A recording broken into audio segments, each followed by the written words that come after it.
गजा में एक दोस्त से फ़ोन पर बात हुई। सलाम करते ही मुझसे मेरी खैरियत दरियाफ्त करते हुए कहने लगे, आपके रमज़ान कैसे जा रहे हैं। मुझे बड़ा ताज्जुब हुआ कि ये कैसे लोग हैं कि जबकि मैं इन्हें देख रहा हूँ कि ये तो घास से खुद अपना रोज़ा खोल रहे हैं और रख रहे हैं, ही मुझसे मेरी खैरियत दरियाफ्त कर रहे हैं। मैंने कहा, भाई आप मुश्किल में हैं, आप कैसे हैं। उन्होंने कहा, शुक्र अल्हम्दुलिल्लाह हम बिल्कुल ठीक हैं।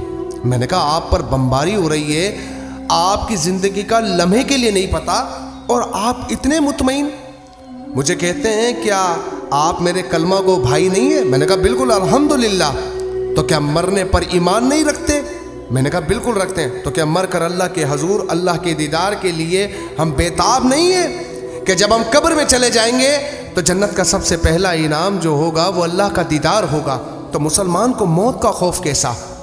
लेकिन सवाल ये था जो वो मुझसे शायद खामोशी से पूछना चाह रहे थे कि आप मेरे मुसलमान भाई हो ना, आपने हमारे लिए क्या किया।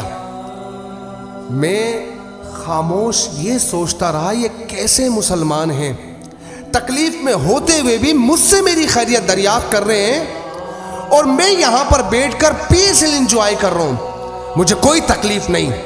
हाँ, मुझे परवाह है तो इन रमज़ानों की कि मेरे बच्चे दस्तरखान पर कितना वसी खाना मुयस्सर कर पाऊंगा उनको कि नहीं, कि वो खा पाएंगे कि नहीं।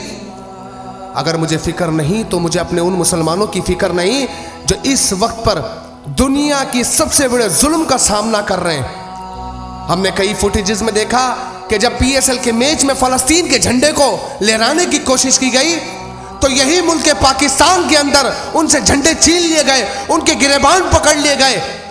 अब सवाल ये है कि कैसे मुसलमान है यार हम, 57 इस्लामी मुमालिक हो और उसके बाद अपने मुसलमानों के बच्चों के साथ जुल्म होता हुआ देखे और खामोश बैठे हम लोग।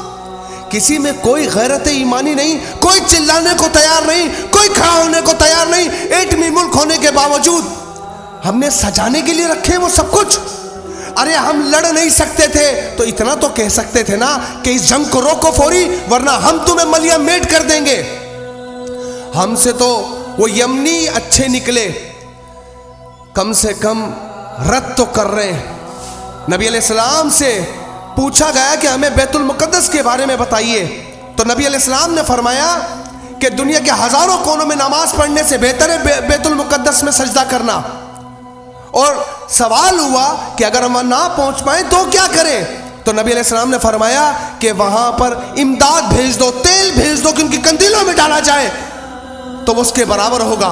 लेकिन आज मेरे बच्चे, मेरे बूढ़े, मेरी बच्चियां वह कट रही हैं, जिबा हो रही हैं, कभी बर्मा, कभी शाम, कभी फलस्तीन। सिर्फ मैं ही कटने पिटने के लिए बचा हूं और ये सारे सत्तू पीकर सो गए।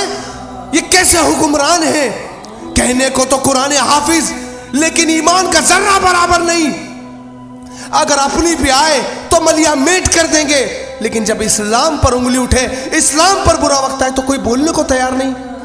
मेरे मुसलमानों, सोचने का वक्त है। ऐसी इबादतें करने का हमें बड़ा शौक है कि हम बड़े मुत्तकी परहेजगार हैं, लेकिन क्या हमने इस हदीस को नहीं पढ़ा कि एक मुसलमान दूसरे मुसलमान का बाजू है।